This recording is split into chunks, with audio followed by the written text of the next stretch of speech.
మిత్రులారా, ఈరోజు మనం 30వ తేదీ మార్చ్ 2025 రోజు విశ్వ వసునామ సంవత్సర ఉగాది పర్వదినాన్ని జరుపుకున్నాం. అందులో భాగంగా ఈరోజు ఈ సాయంత్రం వేళ మీతో ఒక విషయాన్ని పంచుకోవాలనుకుంటున్నాను. ఎందుకోసమంటే దేశానికి స్వాతంత్రం మనందరికీ తెలుసు 1947లో వచ్చిందని. అయినప్పటికీ నాటి నుండి నేటి వరకు కేంద్రంలో కానీ రాష్ట్రంలో కానీ ఎన్నో పార్టీలు అధికారంలోకి పోయిండ్రు. కొత్త ప్రభుత్వాలు, కొత్త పార్టీలు, కొత్త నాయకత్వంతో ప్రభుత్వాలు ఏర్పడ్డాయి. ఇలా జరుగుతూ దాదాపుగా 75-77 సంవత్సరాలు జరుగుతూ ఉంది.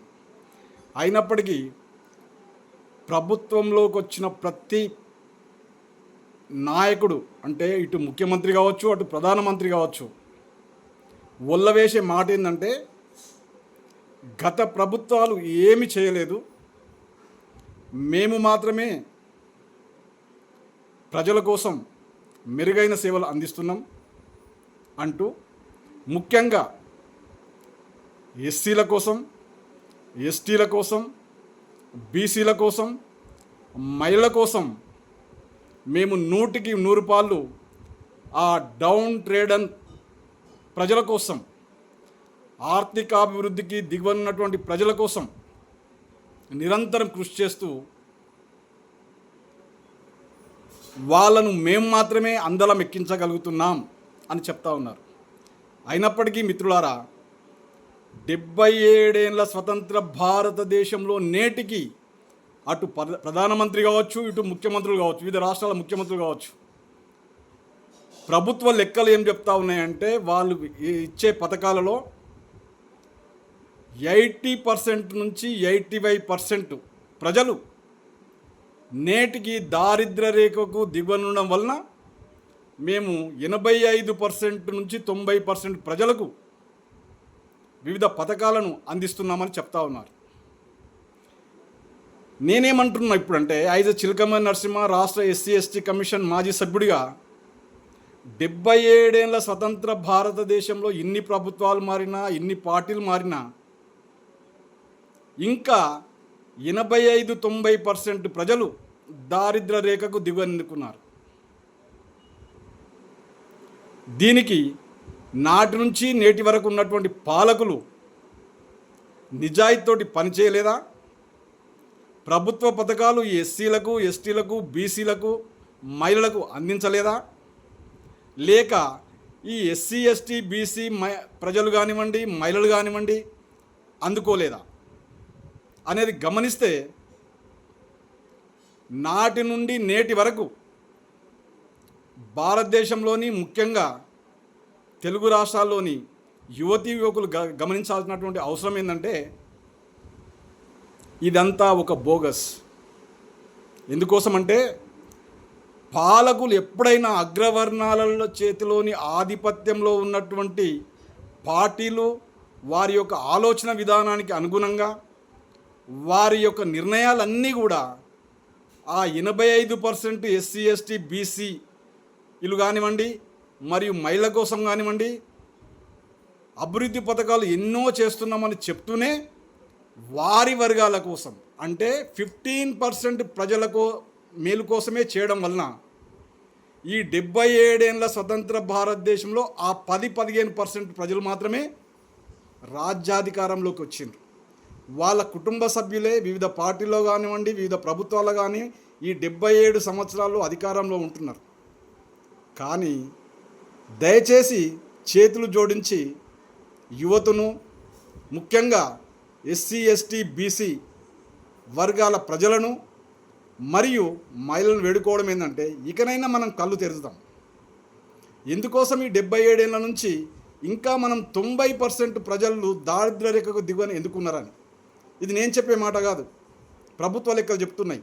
కేంద్ర ప్రభుత్వ లెక్కలు కానివ్వండి, రాష్ట్ర ప్రభుత్వ లెక్కలు కానీ. కాబట్టి ఎక్కడైతే అణచివేత ఉంటుందో, ఎక్కడైతే దారిద్ర్య రేఖ నుంచి వస్తున్నటువంటి యువతులు ఉంటారో, వీళ్ళు కనుక డాక్టర్ బాబాసాహెబ్ అంబేద్కర్ లాగా కసితో పనిచేస్తే కనుక, ఎందుకోసం చెప్తున్నా ఈ మాట అంటే, ఎన్నో సంవత్సరాలుగా బ్రాహ్మణికల్ వ్యవస్థలో చదువుకు దూరంగా ఉన్నటువంటి ఎస్సీలు, ఎస్టీలు, బీసీలు, ముఖ్యంగా మహిళలు కూడా గురుకులాల పేరుతో కేవలం అగ్రవర్ణాల పిల్లలకు మాత్రమే చదువు చెప్పినటువంటి నాటి వ్యవస్థలో డాక్టర్ బాబాసాహెబ్ అంబేద్కర్ గారు వీధి బడుల్లో చదివి బరోడా మహారాజు యొక్క 11 రూపాయల స్టైఫండ్ తోటి చదివి భారత రాజ్యాంగాన్ని రాయగలిగింది కదా. మరి అప్పటికే గురుకులాల్లో చదివినటువంటి మేధావులు, బ్రాహ్మణుల ఆధిపత్యంలో ఉన్నటువంటి మేధావులు ఎందుకు ఈ రాజ్యాంగాన్ని రాయలేకపోయినరు అంటే, కసితో వచ్చినటువంటి వ్యక్తి నా వర్గాలకు అంటే డాక్టర్ బాబాసాహెబ్ అంబేద్కర్ గారు, మా తాతగారు అయినటువంటి డాక్టర్ బాబాసాహెబ్ అంబేద్కర్ గారు తన జీవిత కాలంలో తన వర్గాల ప్రజలు పడినటువంటి శ్రమ, దుఃఖం, బాధ, అణచివేత, అవమానాలు ఏవన్నీ వాటన్నిటినీ అడుగడుగున అనుభవించిండు. కాబట్టి దాన్ని ఏదో రకంగా నేను చదువుకొని ఎదిగిన క్రమంలో నా జాతులకు మేలు చేయాలన్న కసితో చదివిండు. కాబట్టి ఈరోజు ఆ రోజుల్లో భారతదేశంలో ఎంతోమంది పండితులు ఉన్నప్పటికీ ఆయనంత తెలివిగల వ్యక్తులు ఎవరు లేకపోవడంతో రాజ్యాంగ రచన కమిటీకి చైర్మన్గా ఉండి మనకు సర్వ హక్కులు భారత రాజ్యాంగంలో కల్పించడం జరిగింది. అయినా మనం ఈరోజు ఏం చేస్తూ ఉన్నామంటే, కుల సంఘాల పేరుతో, మత సంఘాల పేరుతో ఎస్సీలము, ఎస్టీలము, బీసీలము ఐక్యం కాకుండా ఉండి ఇప్పటికీ ఎవరి పంచన ఉంటున్నామయ్యా బాబు మనం అంటే, అగ్రవర్ణాల నాయకత్వంలో పంచన ఉండి మన శక్తి ఏందో, మన యుక్తి ఏందో, మన బలమేందో తెలియకుండా మెలుగుతూ ఉన్నాం. దీనికి ఒక ఉదాహరణ ఏంటంటే, అడవిలో ఒక జింక ఉంటుంది. దానికి అత్యంత సువాసన కలిగినటువంటి ఒక వస్తువు తన మెడలోనే, తన గుండెలో దాచుకుంటుంది. అది శ్వాస తీసినప్పుడల్లా దానికి మంచి స్మెల్ వస్తుంది, పరిమళమైన స్మెల్, సుగంధ స్మెల్ వస్తుంది. కానీ అది తన స్మెల్ను తాను గుర్తుపట్టకుండా అడివంతా వెతుకుతూ ఉంటుంది, ఈ స్మెల్ ఎక్కడ వస్తుందని. ఇందులో నీతి ఏంటంటే, డాక్టర్ బాబాసాహెబ్ అంబేద్కర్ గారు ఇచ్చినటువంటి ఓటు అనే వజ్రాయుధాన్ని మనమంతా ఐక్యమై 90% పీపుల్, ప్రజలు అయినటువంటి ఎస్సీలు, ఎస్టీలు, బీసీలు, మహిళలు, మైనార్టీలతో కలుపుకొని ఐక్యం కాగలిగితే ఈ 10% ఉన్నటువంటి అగ్రవర్ణాల పంచన మనం ఉండాల్సినటువంటి అవసరం లేదు. మనమే డైరెక్ట్గా రాజ్యాధికారంలోకి రావచ్చు. ఈ రాజ్యాధికారం అనే మాస్టర్ కీని వదిలిపెట్టి మన యువత, ముఖ్యంగా ఎస్సీలు, ఎస్టీలు, బీసీలు, మైనార్టీలు, మహిళలు అగ్రవర్ణాల పంచన ఉన్నంతకాలం మన జాతులను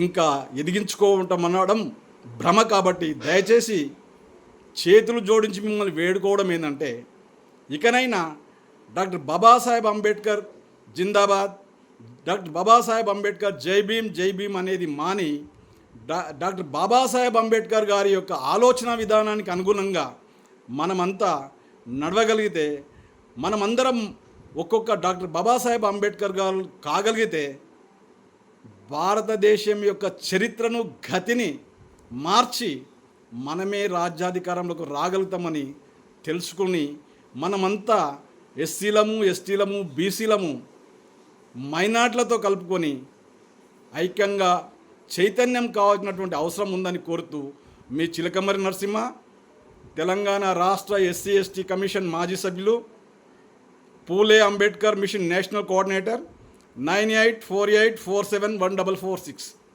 థ్యాంక్ యూ.